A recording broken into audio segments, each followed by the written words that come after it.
ورجعنا لكم بفيديو جديد اللي هو البطاط بالحمر. وصفة سهلة جدا وتناسب جميع أوقات السنة واليوم والفصول واللي تحبون. اليوم بعلمكم كيف تسووا البطاط بالحمر بأسهل شيء. المكونات أكيد بنحتاج بطاط لأنه اسمه بطاط بالحمر. نقشر البطاط وبعدين البطاط نقطعه إلى قطع متوسطة الحجم، لا صغيرة ولا كبيرة، علشان لما نضغطها بعد ما تنجح ما تكونش دايبة تماما ولا تكون معنا قطع كبيرة، نشتيها تكون حاجة متوسطة كده. نحطها في الدست الضغاط مع ماء. انتوا تلاحظوا انه لما تحطوا تسمع الصوت حق البطاطا انه في ماء بالدست الضغاط. طبعا مستوى الماء يكون اعلى من البطاطا اكيد.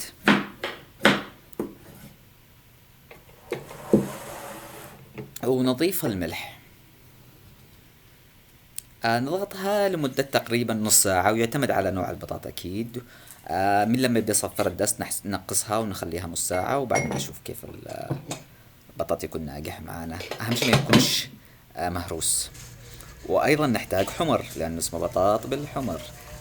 نحط ماء مغلي للحمر ونخلوه معانا يرخن. ونحتاج معنا بصل، ثوم، طماط. ونبدأ نقطع البصل. نقطع البصل إلى قطع صغيرة.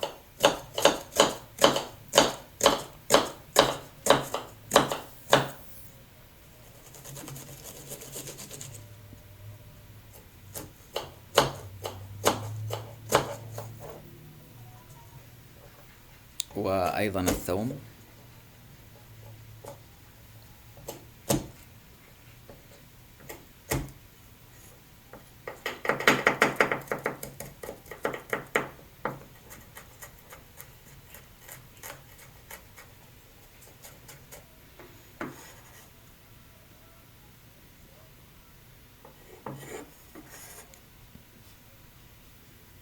وكذلك لا ننسى الطماطم.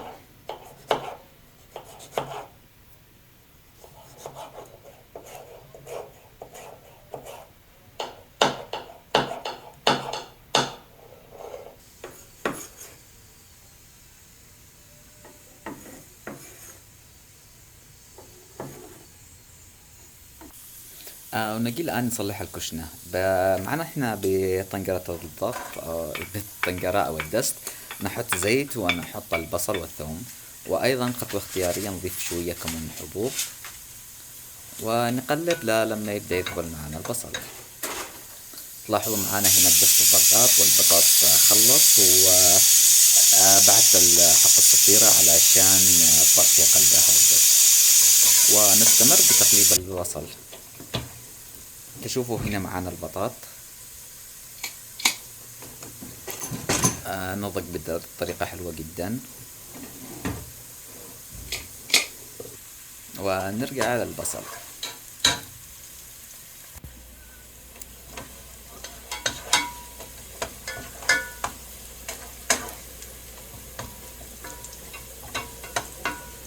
لما يصير البصل كده معانا باللون البني أو الذهبي الغامق، نضيف معجون الطماطم أو صلصة، ملعقتين يكفي.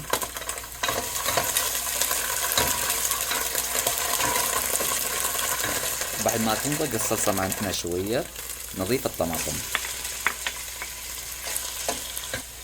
ونحركه بشكل جيد.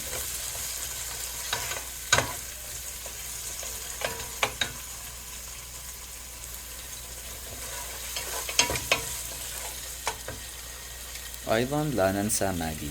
أضيف هنا نص مكعب ماجي.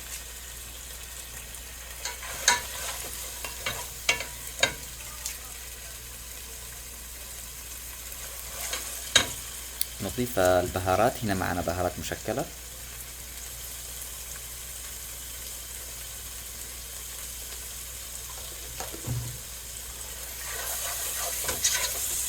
نخلطها بشكل جيد مع الكشنة.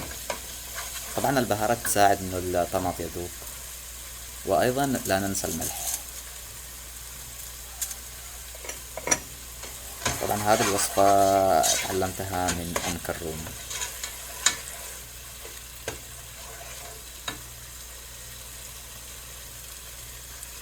نضيف البسباس العدني او البسباس الاحمر. طبعا بحط لكم الوصفة بالرابط في الوصف الفيديو عشان تروحوا تشوفوا كيف تعملوا البسباس العدني.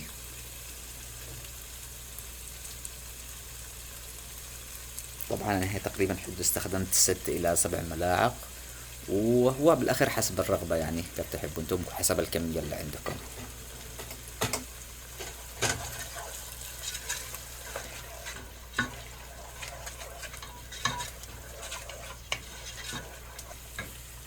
ومعانا هنا الحمر اللي سويناه من قبل مع الماء المغلي.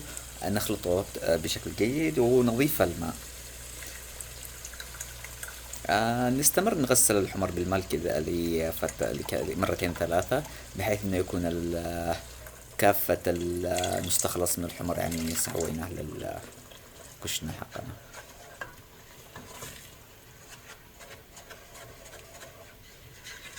نخلي هنا النار تكون هادئة ونحرك. نخليه يستبك معانا، ينطبخ. بعد ما ينطبخ ويكون مسبوك تماما نضيف البطاط. تشوفوا هنا البطاط، مثل ما قلت لكم البطاط لا هو مهروس ولا هو قوي، يعني يكون ناضج بطريقة ممتازة، يعني طريقة متوسطة كذا مثل ما نقول. ناخذ كامل البطاط طبعا من غير الماء.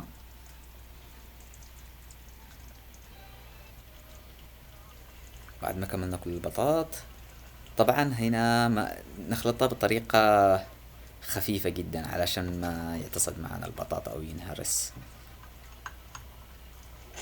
طبعا الطريقة حلوة انك بس تهز الدست كذا معاه هنا، هو ينخلط والنار تكون هادية.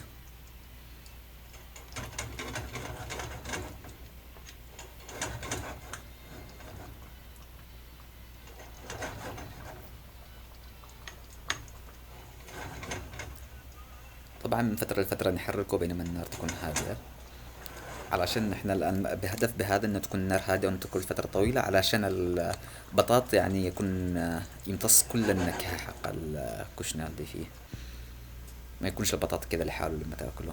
طبعا مثل ما شايفين هنا انه الخليط يكون ثقيل، نضيف له ماء مغلي.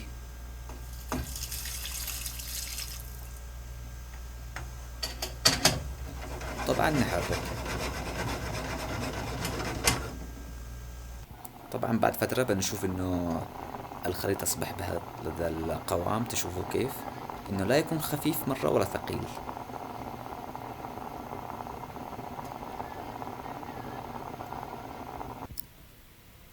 طبعا ويقدم ساخنا. وشكرا لكم انكم وصلتم لهذا الوقت بالفيديو. لا تنسوا الاعجاب والاشتراك بالقناة، واي اقتراحات تحبوا او اي طبخة خاصة يمنية اكتبوها لنا بالتعليقات، وسوف نسعد بتلبية ما يطلبه المستمعون. والى لقاء اخر، شكرا جزيلا لكم وبالعافية.